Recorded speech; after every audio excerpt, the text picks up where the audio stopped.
On va d'abord entendre Vanessa Younsi. Vanessa Younsi est née en 1984. Elle est poète et médecin psychiatre. Check yourself. Elle poursuit également des études à la maîtrise en philosophie. Qu'est-ce que vous voulez, il y en a qui l'ont, il y en a qui ne l'ont pas. Donc, elle poursuit également des études à la maîtrise en philosophie. Elle a publié 2 recueils de poésie aux éditions Mémoire d'Encrier, Prendre langue en 2011 et Emprunter aux oiseaux, emprunter à l'infinitif, Emprunter aux oiseaux en 2014. Elle a co-dirigé le livre collectif Femmes rapaillées, d'ailleurs que je vous suggère fortement, publié en 2016. Vous allez avoir d'ailleurs dans Femmes rapaillées peut-être la synthèse de toute la poésie féminine des 25-30 dernières années au Québec. Merci d'être présente et présent, c'est vraiment apprécié. Merci à Jean-Marc pour cette généreuse invitation et à l'organisme Promis. Je suis très touchée d'être ici ce soir pour plusieurs raisons. Mais Jean-Marc parlait des migrations aussi. Il y a des gens qui sont un peu les enfants de ces migrations-là. Donc moi, mon père est algérien et ma mère est québécoise. Ils se sont rencontrés en Allemagne et donc se sont mariés en Allemagne et mon père a tout quitté, quitté l'Algérie et est venu s'établir au Québec. Et je pense que pour les immigrants, vous me corrigez, les immigrants qui sont dans la salle, je pense qu'il y a toute une question aussi comment nos enfants, quelle va être leur identité de métissage, de 2 cultures, comment intégrer ça. Et pour des raisons qui dépassent probablement leur conscient et qui ont plus à voir avec leur inconscient. Donc moi, chez nous, j'ai vraiment été élevée à la québécoise. Donc mon père ne m'a pas du tout transmis l'héritage, disons, ma part arabe. Donc, tout ce qu'il y avait d'arabe chez moi, c'était mon père, le couscous et le harissa. Et mon nom. Et ton nom. C'est ça. Et donc, mon nom, c'est en fait un peu mon secret le mieux gardé parce qu'il renvoie pour moi à une absence, à ce que moi j'appelle des membres fantômes. Vous savez, en chirurgie, quand on a une amputation et on a une douleur à un membre qui n'est pas là. Et donc pour moi, c'est tout le processus de l'écriture qui est d'aller à la rencontre d'une absence et d'un absent. Et en fait, tout ce que je sais de ma famille en Algérie, donc mon père n'est jamais retourné en Algérie, il a complètement coupé les ponts avec sa famille et donc moi je n'ai pas de, j'ai des oncles, des tantes, des cousins, des cousines avec lesquels je n'ai aucun lien et mon père ne voulait pas non plus que j'aille en Algérie. Je ne sais pas toutes les raisons de cette coupure, mais c'est sûr que j'en ai souffert et j'en souffre. Et à travers la poésie, j'essaie de nommer finalement cette absence de transmission. Et je pense que pour des gens de 2e génération, ce sont des questions qui se posent un peu sur comment on va traduire notre identité à travers ce qu'on a reçu et ce qu'on reçoit aussi dans le pays d'accueil de nos parents. Donc, les poèmes que je vais vous lire, en fait, ce sont des inédits. Donc, vous avez vraiment un scoop ce soir. Ça va être dans mon prochain recueil, dont le titre, un nouveau scoop, sera Métis. Et en fait, je les ai seulement lus un peu à Paris, mais je les ai pas encore lus ici. Donc, je suis contente de les lire auprès de vous. Puis évidemment, après, si vous avez des questions et je voulais échanger, vous allez voir dans les poèmes, en fait, je parle beaucoup de Soukaras, en fait, qui est la ville de naissance de mon père, dont finalement je connais peu de choses, à part les recherches que j'ai faites sur Internet. Vous allez voir aussi qu'il y a beaucoup de noms qui sont intégrés, qui sont des noms en fait de mes tantes, de mes oncles, que je ne connais pas. Et il y a finalement un nom qui va revenir, qui est mon prénom, Wanessa, qui est en fait le nom de ma grand-mère. Ma grand-mère s'appelait Wanessa, donc j'ai hérité de ce nom-là. Je pense que ça veut dire beaucoup, le nom de la mère de mon père, qui est décédée des suites de l'accouchement de mon père, en fait. Donc, qu'il lui non plus n'a pas connu. J'ai essayé d'avoir des informations, mais il n'y a rien. Donc, voilà.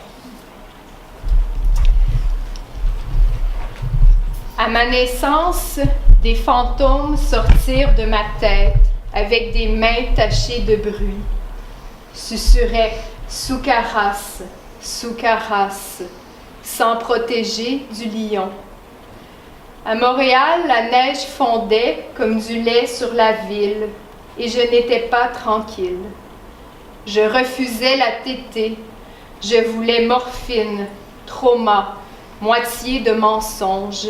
Spectres coupés, petits anges de venin, susurrant « Soukaras, Soukaras », comme du sable sur la ville.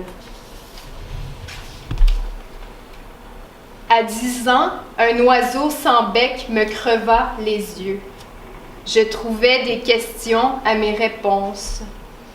Était-ce moi l'inconnu? Était-ce eux? La question me découpait en organes. Sur la plage, indistinct, utérus, foie, pancréas, parmi les cactus. Au lever, Soukaras et Montréal semaient le même coquillage. Tendant l'oreille tranchée, j'entendais les hurlements des excisés, la peur enfoncée dans le vrai. Lorsque je fus assez petite, je devins responsable de l'exil et de la corde à linge. De Montréal à Soukaras, étendre les corps, pas les vêtements. Certains me disaient malade, d'autres mercenaires. Je ne répondais rien, mangeais des cerises de silence. Je chérissais les épingles roses, les abeilles de bois, et je détestais la rumeur sur ma peau. Le vent ne m'ébranlait pas, et j'ébranlais le vent. Chaque vendredi, un aveugle repartait avec les vêtements vides, des corps qu'on suspend sur l'océan. Lorsque je fus invisible, s'effacèrent la corde et le nom de ma mort. À quel âge ai-je réalisé que mon nom était un mensonge dans la vérité dans un mensonge? Les muscles à côté du geste, je grattais les voyelles jusqu'au sang. Sous le nom, d'autres noms surgissaient. Zuleka, El Seguira, Mourad, me parlaient de la perte. De jeunes ancêtres m'encerclaient, j'étais pleine de centres. La lumière laissait couler du bruit, mais je ne m'inquiétais pas. Je m'approchais des origines et de la folie. Des voix me parvenaient à travers le rideau du sommeil. Celle que je serais, là-bas, ne me laissait pas tranquille. Je luttais avec des mains faillibles. J'imaginais Alger, 1992. Mourad perd la tête à la machette. Le crâne roule comme une orange, tombe dans la Medjerda, sel musicane, iguane, soleil d'avoine. Je suspends le cauchemar sur un cintre d'orage, vide une à une les armoires de l'oubli. Côté basané du monde, je cherche en vain la tête de mon oncle. À 11 ans, je marchais sur mes mains. Mes pieds avaient été coupés durant la nuit. Par qui? Nul ne le savait, et il n'y eut pas d'enquête. J'étais une fille orange avec un nom bizarre. Je ne m'étais pas éveillée à l'odeur du rouge, mais j'avais senti le placenta sur mon rêve. Au matin, je fus étonnée de ne plus trouver mes pieds. Je les cherchais partout, sous le tapis du froid, dans le ventre de mon père, derrière les masques de peau. Rien à faire, mes pieds avaient disparu et j'étais acrobate.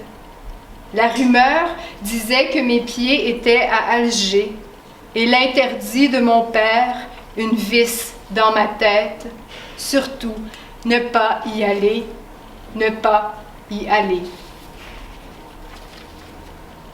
Dans la cour, je creusais un passage secret vers Soukaras. Tulipes, bulbes, mille pattes, vitraux que je traversais sans rien briser du réel. Parfois, sous l'effort, mon cœur coulait par ma bouche. Je le crachais telle une gomme. Aussitôt, un nouveau cœur repoussait, fait de coccinelles et de coquelicots. Je reprenais mon ouvrage. J'avalais des boissons de nuages et c'était du poison. Mon corps tombait de moi comme une jupe trop grande. Les coups de pelle m'éreintaient, mais je persévérais. Je voulais voir l'œil de la terre et mon oncle dedans.